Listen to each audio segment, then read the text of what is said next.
Hare Krishna everyone, welcome back to Krishna প্রসাদম। তো আজ আপনাদের সাথে শেয়ার করছি চিড়ের পোলাও, বা অনেকে এটাকে পোহা বলেও থাকে। তো যাই হোক, বেশি কথা না বাড়িয়ে চলুন রেসিপিটা শুরু করা যাক। চিড়ের পোলাও বানানোর জন্য আমি এখানে নিয়ে নিয়েছি বেশ অনেকটা পরিমাণের চিড়ে। তো এখানে চিড়েটাকে ভেজানোর কোনো প্রয়োজন নেই, শুধুমাত্র জল দিয়ে ধুয়ে নিলেই হবে। আর সবজির মধ্যে আমি নিয়ে নিয়েছি গাজর, আলু, বিনস। আপনারা চাইলে এখানে আরও কিছু সবজি অ্যাড করতে পারেন। তো এরপর কড়াই গরম করে দিয়ে দিচ্ছি সর্ষের তেল। তেলটা ভালোভাবে গরম হয়ে গেলে দিয়ে দিচ্ছি চিনেবাদাম। এরপর চিনেবাদামটাকে ভালো করে ভেজে নেব।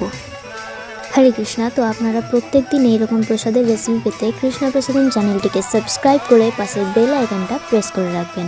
তো বাদাম ভাজা এখানে হয়ে গেছে, এবার বাদামটা তুলে রেখে দিচ্ছি। আর বাকি তেলটাতে দিয়ে দিচ্ছি শুকনো লঙ্কা, সর্ষে, কারি পাতা আর কাঁচা লঙ্কা কুচি। এরপর কয়েক সেকেন্ড একটু ভেজে নিয়ে আগে থেকে আমি যে সবজিগুলো বানিয়ে রেখেছিলাম সেই সবজিগুলো একসাথে তেলের মধ্যে দিয়ে ভালো করে ভেজে নেব। 4-5 মিনিট হাই ফ্লেমে রান্না করে নিয়ে দিয়ে দিচ্ছি স্বাদ মতো লবণ আর সামান্য হলুদ গুঁড়ো। তো এরপর ভালো করে সবজিগুলোকে ভেজে নিতে হবে যাতে সেদ্ধ হয়ে যায়। আচ্ছা, আপনারা কি চিড়ের পোলাও বাড়িতে বানিয়ে প্রসাদ পেয়েছেন? তারা প্লিজ প্রোফাইলটাকে ফলো করে রাখবেন।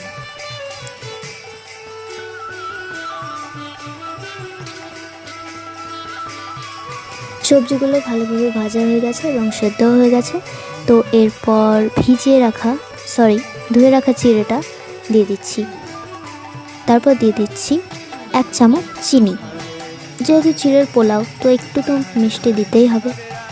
তো আর এই সময় আমি একটু লবণও দিয়েছিলাম, যেটার ক্লিপ আমার কাছে নেই, তো আপনারা একটু লবণও দিয়ে দেবেন স্বাদ মতো। আর সবশেষে দিয়ে দিলাম ভেজে রাখা বাদাম। এরপর ভালো করে মিশিয়ে নিলে আমাদের চিড়ের পোলাও তৈরি ভগবানকে ভোগ নিবেদনের জন্য। তো আপনারাও বাড়িতে এরকমভাবে নানা রকমের ভোগ বানিয়ে ভগবানকে ভোগ নিবেদন করুন আর অপ্রাকৃত মহাপ্রসাদ আস্বাদন করুন। ভিডিওটা কেমন লাগলো অবশ্যই কমেন্ট করে জানাবেন। আর এতক্ষণ পর্যন্ত ভিডিওটা দেখার জন্য সকলকে অসংখ্য ধন্যবাদ। আর হ্যাঁ, পরবর্তীতে কী ধরনের রেসিপি আপনারা দেখতে চান সেটা অবশ্যই আমাকে কমেন্ট করে জানাবেন। হরে কৃষ্ণ, হরি বল, জয় শ্রীল প্রভুপাদ।